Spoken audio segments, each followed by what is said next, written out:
संविधान, जो संविधान को हम मानते हैं आज दिन तक, भीमराव अंबेडकर जी ने जो लिखा है, उसी संविधान से हमारा भारत देश चल रहा है। लगातार जिस संविधान में गरीब, पिछड़ों और वंचितों को अधिकार दिया जाए, उसी संविधान को कांग्रेस आपके बीच लेके आई। अगर हमें लोकल खाने होते हैं, जो खान पान होता है, वही आपको दिया जाता है, मिलता है, तो हर चीज़ में परेशानी का सामना करना पड़ता था और लगातार पाँव में हम लोगों के छाले और ये सब चीज़ें आम थी। लेकिन जब हमें पता चला कि हम लोग परेशान रहते थे कि भाई किस प्रकार से यात्रा करेंगे, तो एक दूसरे को प्रोत्साहन करते हुए चलते थे। और जब पता चला राहुल जी का लगातार घुटने में, जब यात्रा शुरू हुई थी उससे पहले उनको घुटने की प्रॉब्लम है, जैसे उन्होंने आप लोगों को पता होगा, शेयर भी किया था यात्रा के बाद भी। हमको उसी दौरान पता चला था यात्रा में कि राहुल जी हर एक दिन अपना यात्रा खत्म करने के बाद 25-30 किलोमीटर चलने के बाद फिजियोथेरेपिस्ट आता था और उनका घुटने का मालिश वगैरह करके कल के लिए उनको तैयार करता था। एक भी दिन अगर वो डॉक्टर से नहीं दिखाते थे अपना घुटना, तो अगले दिन चलने के लिए कठिनाइयाँ उनको सामना करना पड़ता था। तो हमने जब समझा कि हमारे जब देश के नेता, हमारे पार्टी के नेता, इतने बड़े नेता जो ज़मीन पे आके हम लोगों के लिए चल रहे हैं, उनको कोई ज़रूरत नहीं थी। ऐसे कई नेता हैं जो अपने आप को कहते हैं कि हम भारत देश के लिए काम कर रहे हैं, हम अपने उत्तर प्रदेश के लिए काम कर रहे हैं, लेकिन समय आने पे वो दिखते नहीं हैं। जब राहुल गांधी जी ने समझा कि भाई हमारी आवाज़ तो ये लोग दबाए जा रहे हैं लगातार, किस प्रकार से हम जनता की आवाज़ उठाएं, ऐसा क्या किया जाए, मीडिया इन लोगों ने ले रखा है, तो कहीं हमको जब रास्ता नहीं दिखा, तो हम लोगों ने गांधी जी का जो रास्ता था उसको अपनाने की कोशिश की और इतना बड़ा टारगेट ले लिया। भारत के मानचित्र में दक्षिण में सबसे नीचे कन्याकुमारी समुद्र किनारे आता है और भारत के शीर्ष में जम्मू कश्मीर पहाड़ों की चोटी पे आता है। हमने यहाँ से 12 राज्य और 2 केंद्र शासित प्रदेश होते हुए यात्रा 146 दिन में करीबन 4000 किलोमीटर पैदल चलने का कार्यक्रम था जो पूरा किया। तो इतना बड़ा यात्रा का जब संकल्प लेके राहुल जी निकले थे, उन्होंने अपने दिमाग में सिर्फ एक चीज रखा था कि ये जो देश हमारा भारत देश है, आज लगभग 4 महीना होने को आए हैं। इसी प्रकार से 146 दिन का भारत जोड़ो यात्रा था जो 7 सितंबर 2022 से आप लोगों को पता होगा चालू हुआ। जब भारत जोड़ो यात्रा चालू हुआ था तो हम लोगों को कुछ पता नहीं था कि भाई ये यात्रा किस प्रकार से पूरी करेंगे, कैसा होगा, कितनी समस्याएं रहेंगी। क्योंकि हम लोग चलते थे तो किसी को इतना आदत नहीं है दिन का 25 से 30 किलोमीटर चलने का। और अलग अलग जगह में जहाँ आप जाते हैं, जहाँ से आप परिचित नहीं होते, जैसे केरला से यात्रा की शुरुआत हुई थी, तो बहुत लोग थे यात्रा के जो पहली बार केरला गए होंगे। केरला के बाद आप आगे जाएंगे, तमिलनाडु हो, आंध्र प्रदेश, हर जगह एक अपने आप में एक नया था, तो आपको वहाँ रहना, उधर की खान पान में अपने आप को ढालना। गलत कह रहा हूँ, सही कह रहा हूँ? आपके पास रोजगार होगा तो आप अपने काम में व्यस्त रहोगे, आप थोड़ा ना सुनने जाओगे इनका मंदिर और मस्जिद की बातें। और एक और चीज़ बता दूँ आपको भाई साहब, बहुत समय हो गया आज़ादी हुए, उससे पहले भी कई संस्था हैं जो हमारे मंदिर और मस्जिद को संभाले हुई, कई संस्था हैं। यहाँ आपके एटा में भी कोई मंदिर होगा, उसको पूछेगा उनका संस्था कौन चलाता है, तो वो लोग अपना मंदिर और मस्जिद का काम करें। और कोई मुसलमान या हिंदू के बीच कोई समस्या है ही नहीं। कुछ लोग वहाँ हैं ओबीसी जैसे, जो मोदी की आप देखेंगे तो पार्टी से मिले हुए लोग हैं, और कुछ लोग यहाँ हैं जो हिंदू को भड़का रहे हैं, जो मुसलमान को भड़का रहे हैं। बीच में आम जनता और हमारे बच्चे, हमारा भविष्य पिस रहा है। आज के दिन में घर में कुछ सिलेंडर खत्म हो जाता है तो गाँव में मैं जाता हूँ, लोगों के बीच चर्चा होती है, पति पत्नी चर्चा करते रात को कि भाई सिलेंडर खत्म हो गया, 1200 रुपये का इंतजाम करना है। इतना आसान नहीं है भाई साहब, बहुत मुश्किल है। और 500 रुपया में कांग्रेस गवर्नमेंट कर्नाटक, राजस्थान, जहाँ जहाँ हमारी सरकार है, हम वहाँ सिलेंडर देने का काम कर रहे हैं। जबकि कर्नाटक में चुनाव अभी हुआ है, अभी चुनाव हुआ है, लेकिन हमारा वादा था तो हमने पूरा किया। चुनाव आ रहा है उसके लिए हम नहीं कर रहे इनकी तरह, हम 500 रुपया रखे। 500 रुपये के राजस्थान में। तो आप लोगों से निवेदन है, अब समाप्त करेंगे, लेकिन आप लोगों से समाप्त करने से पहले एक वचन लेंगे, और वो वचन वोट के लिए नहीं लेंगे, चिंता मत कीजिए आप लोग, लेकिन वचन लेंगे कि आप लोग के बीच आए और आप लोग मेरी बात को कम से कम कुछ भी समझे हो। तो आप लोग एक बार जोर से बोलिएगा, मैं कहूँगा वचन देते हैं, आप लोग हाँ या ना बोलिएगा। हाँ बोलेंगे तो हमें अच्छा लगेगा। मैं पूछ रहा हूँ, वचन देते हैं? जोर से हाँ बोलिए। तो वचन क्या है कि आप लोग हर दिन प्रतिदिन 10-5 लोगों से मिलते हैं, मिल रहे हैं ना, उन सबसे आप लोग महादेव के आगे, शिव भगवान के आगे हर हर महादेव लगाते हैं। ये लोग इतने घमंडी है कि मोदी के नागे हर हर और घर घर लगा रहे हैं। शर्म आनी चाहिए इन लोगों को, और उनको भी जो इनको चुन के ले आ रहे हैं। तो ये जो 2024 का चुनाव होगा भाई साहब, कांग्रेस बीजेपी का चुनाव नहीं रहा, अब सत्य और झूठ का चुनाव रह गया है। देश को बेचने वाले और बचाने वाले का चुनाव रह गया। आप मानिए मत मानिए, और ये हर एक आप लोगों का, आम आदमी का चुनाव हो गया है। क्योंकि 24 के बाद अगर ये आ गए तो पता नहीं हम आपके बीच इस तरीके से अपनी बात भी रखने के लिए स्वतंत्र होंगे कि नहीं, हमें नहीं पता। पता नहीं क्या होगा क्या नहीं होगा, लेकिन हम तो इतना ही कर सकते हैं कि भाई हमारा प्रदेश है, हमारा भारत है, तो लोगों से ये निवेदन करें कि भाई आप बीजेपी वाले को भी चुने तो स्वास्थ्य, शिक्षा, रोजगार, सुविधा पे चुने, और वो ये लोग कभी बात नहीं करते। और ना बसपा ना सपा, मैं ये भी कहता हूँ एकमात्र पार्टी कांग्रेस है। आप लोग को याद है नरेगा, गांव गांव में नरेगा किसने चालू किया? 2006 में सोनिया गांधी जी अपने रायबरेली जिले में थी, वहां किसान महिला और पुरुष मिलके किसान खेती कर रहे थे, काम कर रहे थे, उन्होंने गाड़ी रोका, गई बेचारी वहां, पूछा कि गांव में क्या समस्या है, बताया मैडम हमारे यहाँ रोजगार नहीं है। तो क्या किया जाए, क्या किया जाए? तो कम से कम गांव के अंदर कुछ ऐसा किया जाए जिसके तहत गांव के लोगों को कुछ मदद मिल सके, कुछ रोजगार मिल सके। तब जाके नरेगा का उद्घाटन हुआ था 2006 में, और जिसको बीजेपी सरकार लिस्ट निकाल के देखिए अब क्या कर रही है, खत्म होने के कगार पे आ गया है। क्यों ऐसा, क्या कारण है ऐसा? आपकी महंगाई भी आपको दी जा रही है, महंगाई के लिए भी आप मार खाओ, रोजगार भी आपके पास नहीं है। जब ये सब नहीं हो जाएगी, आज वो बेचारा पानी पूरी वहां बेच रहा है, कल हमारे बच्चे बेचेंगे। ये लोग तो यही चाहते हैं कि हमारे को लेबर की तरह इस्तेमाल किया जाए, गुजरात की कंपनी में हमको भेजा जाए काम करने। 6 करोड़ की जनसंख्या है गुजरात, सबसे ज्यादा कंपनी वहां खुली हुई है। तो ये सब सवाल आप सब मिलकर उठाएंगे तब ये काम होगा। जिले जिले में 75 जिले में उत्तर प्रदेश है, उत्तर प्रदेश के हर जिले में कंपनियां खोली जा सकती है, खाली नियत और नीति सही हो तो। ये मेरा 42वां जिला है, हर जगह में ये समस्या है। तो यहाँ पे भले कम लोग हैं, अपने 10, 15, 20 लोग हैं, उससे हमें मतलब नहीं। हमारे लिए एक व्यक्ति भी उतना ही इंपॉर्टेंट है जितना लाखों, क्योंकि एक वोट भी सबसे ज़्यादा कीमती आज के दिन में है। और कांग्रेस ने और जो हमारे स्वतंत्रता सेनानी जो थे, जिन्होंने आज़ाद कराया भारत को, उन लोगों ने हमको एक हक देके गए हैं, कुछ दिए नहीं दिए, कि हमको वोट करने का हक दिया है। और वोट लोकतांत्रिक देश में सबसे बड़ा त्यौहार माना जाता है, हर एक वोट कीमती है।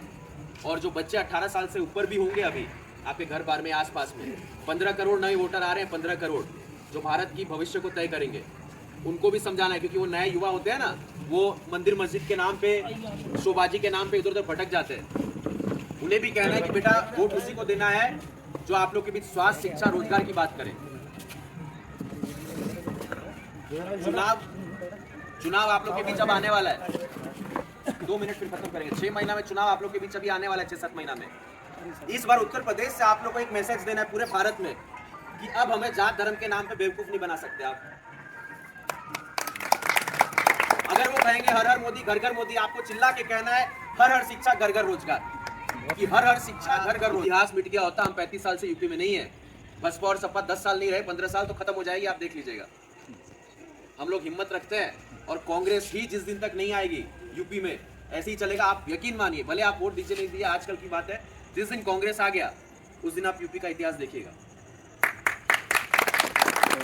और ये मैं झूठ नहीं, मजाक नहीं कह रहा, आप लोग के सामने हम करके दिखाएंगे। लगातार ये जो 5 राज्यों का चुनाव है उसमें भी आप रिजल्ट देखिएगा, 5 में से 5 में आएंगे, 4 तो मैं आपको गारंटी कह के जा रहा हूं, लेकिन 5 भी आएंगे। तो कांग्रेस, अच्छा एक और चीज, पूरे दक्षिण भारत में सबसे ज्यादा साक्षरता है भारत में, वो 5 राज्य ने बीजेपी को नकारा। क्यों नकारा? पांचों राज्य ने बीजेपी को क्यों नकारा? जबकि हिंदू धर्म की बात होती है, सबसे ज्यादा दक्षिण में हमारे जो हिंदू के जो मंदिर हैं या जो हिंदू के पुजारी हैं, हिंदू धर्म को मानने वाले सबसे ज्यादा वहां है। हम लोग तो खराब मत मानेगा, मैं खुद ब्राह्मण हूँ, लेकिन पूजा करते हैं और दिमाग अलग जगह रहता है। राम राम कहेंगे और बगल में ये रहेगा कि पॉकेट में से पैसा कहाँ से आए। बहुत चीज़ों में हम घिरे हुए हैं, तो इन चीज़ों से ऊपर आना है। और हम लोगों को यूपी बिहार को, जब भारत जोड़ो यात्रा के तहत मैं जम्मू कश्मीर गया था, भाई साहब एक चीज़ आपसे सुनाऊंगा, 1 मिनट 30 सेकंड का खाली। कश्मीर में, श्रीनगर में, लाल चौक पे, उसके पास में एक बेचारा पानी पूरी वाला था, यूपी का, अमेठी का। मैंने उससे बातचीत की, बेचारा पानी पूरी बेच रहा है। हमने कहा भैया आप इतना दूर आए हो, बोले क्या करें भाई साहब, जहाँ मिलता हम आ जाते हैं। तो वो भारत के शीर्ष पे गया है, क्या करने, अपना परिवार पालने के लिए 2 पैसा कमा के भेजेगा ताकि बीवी बच्चे पल सके। आप सोचिए कितनी खराब चीज है। और आप मानिए मत मानिए, उत्तर प्रदेश के आप सभी का हक और अधिकार है, तो एकदम खत्म ही करने के तुले आपको। आप कोई भी चीज मुझे बता दीजिए। और एक बात और, अगर 80% हिंदू है, उसके बाद मैं खुलेआम कह रहा हूँ, ये कहते हैं हिंदू खतरे में है, तो भाई साहब यही भारत में जैन, पारसी, बौद्ध लाखों से कम में उनकी संख्या है। कभी भी किसी को सुना है कि हम खतरे में है कहते हुए? कोई बौद्ध कहे, कोई जैन कहे, कोई पारसी कहे, कहा है? ऐसा क्या है कि आप 80% हो गए खतरे में है? मतलब ये समझ के बाहर है। अच्छा दूसरी चीज खतरे में है तो मणिपुर में आप लोगों ने देखा हिंदू है वहाँ, ये लोग कहते हैं मणिपुर की बात करते हैं, क्यों नहीं करे? हमारे भारत देश का हिस्सा नहीं है वो? 53% हिंदू है वहाँ, मुख्यमंत्री हिंदू है, हिंदू मर रहे हैं वहाँ। एक बार गए मोदी जी, वहाँ के हिंदू अलग है, यूपी बिहार के अलग है। हम पढ़े लिखे कम है तो हमें आप बेवकूफ़ बनाओगे, है ना। हमें वोट, आप जात धर्म के नाम पे वोट ले लोगे और लगातार हम देते भी जाते हैं। रोजगार की बात है तो आप लोग को पता ही है, बोलने की जरूरत नहीं। 2 करोड़ रोजगार का वादा किया था, कितनी रोजगार आई है, कितनी नहीं आई, सरकारी पदें कितनी खाली है। और 17 के बाद से जब से योगी जी की सरकार बनी, आप यूपी में लिस्ट देखिए, कोई नौकरी नहीं। स्वास्थ्य की बात की जाए, जो 3 मूलभूत सुविधाओं में बुजुर्गों के लिए सबसे जरूरी है, स्वास्थ्य का आप हिसाब लगा लीजिए। 14 से पहले और 14 के बाद डबल भी होता तो हम समझ जाते, 50 का 100, 4 गुना से ज्यादा कम होगा तो मुझे दाम बताइएगा किसी भी दवाई का, या किसी भी आपको हॉस्पिटल में आप भर्ती होंगे, किसी भी ऑपरेशन का, किसी भी इलाज का। तो ये सब जो आंखों के सामने दिख रहा है, जो मैं आपको कह रहा हूँ, आप महसूस कर रहे हैं, उसके बावजूद भी आप बीजेपी को जाके वोट दे देंगे कि भाई लहर है, फलाना है, डिमका। ऐसा कुछ नहीं होता। एक मैं आपको यकीन आज भी दिलाता हूँ, कांग्रेस पे है, कहीं से कमजोर नहीं है। 6वीं से 12वीं तक के शिक्षा नवोदय विद्यालय के तहत मुफ्त, 1 रुपया नहीं। आपको कपड़ा मुफ्त, किताब मुफ्त, जो लोग दूर से आते हैं उनका रहने खाने पीने की सुविधा। 75% गांव के पिछड़ों के लिए और गांव के किसानों और मजदूरों के बेटे के लिए सीट रिजर्व रखी जाती थी। अच्छा, जो लोग मोबाइल यूज करते हैं, आप लोग आज सर्च करना, नवोदय विद्यालय से कितने बच्चे निकले हैं जो आज के दिन में IAS, IPS, बड़े बड़े पदाधिकारी हैं, कई नेता भी बने हैं। तो ये आप लोग अपने दिमाग से आपको सोचना है। अरे भाई, एक पार्टी आपके बीच आई, 40 साल पहले नवोदय विद्यालय की स्थापना की, जिसके तहत हमारा देश IPS, IAS दे रहा है। तरक्की वहां है कि तरक्की मंदिर और मस्जिद पर इसमें है और जात धर्म में है। आपको सोचना है। हम तो बोल के निकल जाएंगे, ठीक है, लेकिन महंगाई होती है तो सिलेंडर मैं भराता हूँ, आप भी भराते हैं, आप अब सब भराते हैं। क्यों 450 रुपया कांग्रेस सरकार आपको देती थी सिलेंडर, और ये लोगों ने 1200 रुपया की अभी चुनाव के समय में चालाकी इनकी देखी, और हमको समझते हैं हम बड़े बेवकूफ है। हम यही समझते, तभी तो इन्होंने किया 6 महीना पहले 200 रुपये का। तो जो बीच का 800 रुपया था आप लोग के, जो कांग्रेस और बीजेपी ने बढ़ाया, वो 800 रुपया कहाँ गया?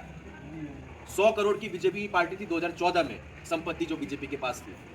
आज के दिन में 6000 करोड़ की पार्टी है। ये मैं नहीं कह रहा, ये रिपोर्ट आप लोग सब सर्च करना है। आज के दिन में कोई छुपा चीज नहीं है। ये लोग बहुत छुपाने की कोशिश करते हैं, फिर बातें आगे आ जाती है।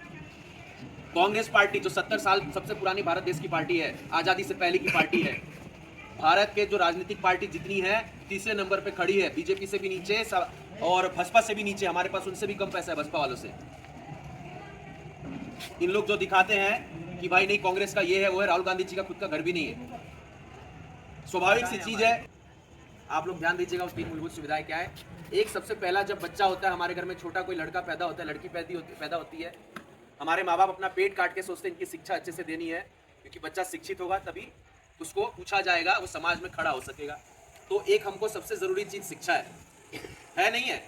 किसी भी व्यक्ति के लिए सबसे जरूरी चीज शिक्षा है। जब बच्चा बड़ा होता है, युवा हो जाता है, तो उसको चाहिए रोजगार चाहिए ना, तभी वो अपना पालन पोषण कर सकेगा, अपना फैमिली सेटल कर सकेगा। और जब 50 के ऊपर उम्र हो जाती है, 60 के ऊपर हो जाती है हमारे बुजुर्गों की, तो उनको चिकित्सा की व्यवस्था चाहिए, स्वास्थ्य की व्यवस्था चाहिए, सस्ती दवाइयाँ चाहिए। तो शिक्षा, रोजगार और स्वास्थ्य, ये 3 मूलभूत सुविधा है किसी भी व्यक्ति के लिए। अब उसके आगे जो चीजें हैं वो तो अलग चीजें हैं, लेकिन ये 3 चीजें हमको चाहिए। और ये सरकार लगातार इन 3 चीजों पे आपको आपका हक मारने की कोशिश कर रही है, आपको दबाने का कोशिश कर रही है। आप पूछेंगे कैसे? तो शिक्षा, 77 साल आजादी के हो गए हैं, 18% आप लोग को पता है GST ले रही है शिक्षा पे।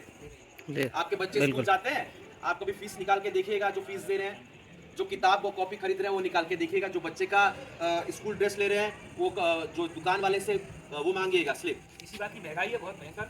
18% GST, 100 रुपया पे 18 रुपया आप सरकार को दे रहे हो। और कब दे रहे हो? जब उत्तर प्रदेश में 60% लोग साक्षर है, 40% में भी साक्षरता से दूर है। भारत देश में भी 35% लोग साक्षरता से दूर है। ऐसे देश और प्रदेश में शिक्षा सस्ती होनी चाहिए, महंगी होनी चाहिए? सस्ती होनी चाहिए। बात होती है शिक्षा की। 40 साल पहले राजीव गांधी जी जब प्रधानमंत्री थे, 1984 में हमने नवोदय विद्यालय, आप लोगों का नाम सुना है? किसने खोला? आप पूछिए इन बीजेपी वालों से। क्या कांग्रेस को लाइन है जो मैं आप लोग को बताते बताते थक जाऊंगा और आप लोग सुनते सुनते भी थक जाएंगे, लेकिन कहीं ना कहीं हम उन चीजों को भूल चुके हैं। अब क्यों भूल चुके हैं? क्योंकि हमारे बीच क्या होता है, मंदिर और मस्जिद,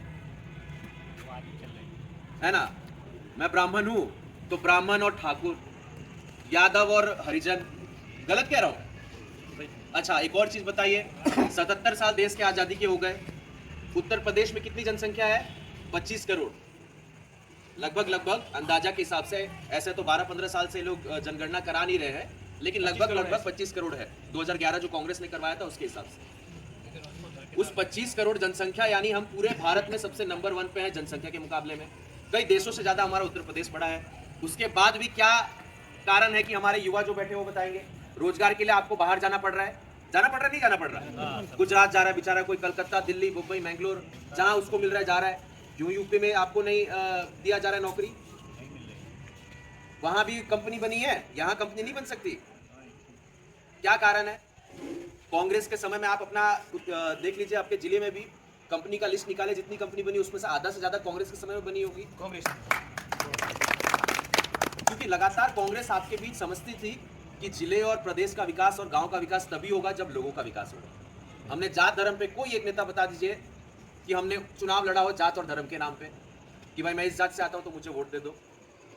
अच्छा, आप लोगों को ये बात शायद खराब भी लग रही हो, लेकिन मैं खुद उत्तर प्रदेश का हूँ, बलिया से आता हूँ, और इसीलिए मैं चाहता हूँ कि उत्तर प्रदेश की तरक्की तभी होगी भाई साहब कहेंगे कि भाई नहीं, मेरे लिए पहले देश है। और आप मानिए मत मानिए, ये बीजेपी द्वारा कई करोड़ रुपए, 1000 करोड़ रुपए खर्चा किया गया इनका नाम बदनाम करने में, कांग्रेस पार्टी का नाम बदनाम करने में और नेहरू जी तक का नाम बदनाम करने में। 1947 में जब देश आजाद हुआ था, बड़े बुजुर्ग आप लोग बताइएगा, आप लोग ने इतिहास में पढ़ा भी होगा, सुना भी होगा, देखा भी होगा, तब भारत का प्रधानमंत्री बनने को कोई तैयार नहीं था। क्यों? क्योंकि भारत बहुत घाटे में था। एक देश का विभाजन होगा, वहां भूखमरी थी, कोई रोजगार नहीं था, कोई कंपनी नहीं था, 1 रुपया नहीं था, और विश्व में सारे देश ने हाथ खड़ा कर दिया था, हम भारत को उधार और राशन पता ही नहीं देंगे। तब नेहरू जी आते हैं और ये लोग कहते हैं कि नेहरू जी ये करते थे, वो करते थे, है ना, इधर जाते थे, वो जाते थे। और नेहरू जी ने आते ही संविधान बनाने की कोशिश की भारत में। अंबेडकर जी से कहा आप संविधान लिखिए, अपनी टीम गठन करके उन लोगों ने संविधान लिखा। 1950 में संविधान आया है, 26 जनवरी 1950 में संविधान आया है, ये नेहरू जी लेके आए। उस संविधान, जो संविधान को हम मानते हैं आज दिन तक, भीमराव अंबेडकर जी ने जो लिखा है, उसी संविधान से हमारा भारत देश चल रहा है।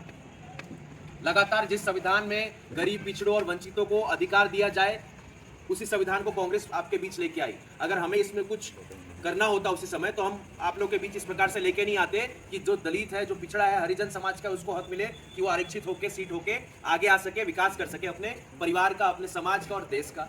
तो ये कांग्रेस पार्टी थी 1962 में, जिसके तहत अभी चंद्रयान 3 आप लोगों ने देखा होगा, मोदी जी झंडा फहरा रहे हैं। नेहरू जी ने 1962 में इसरो उसका लॉन्च किया था, उद्घाटन किया था।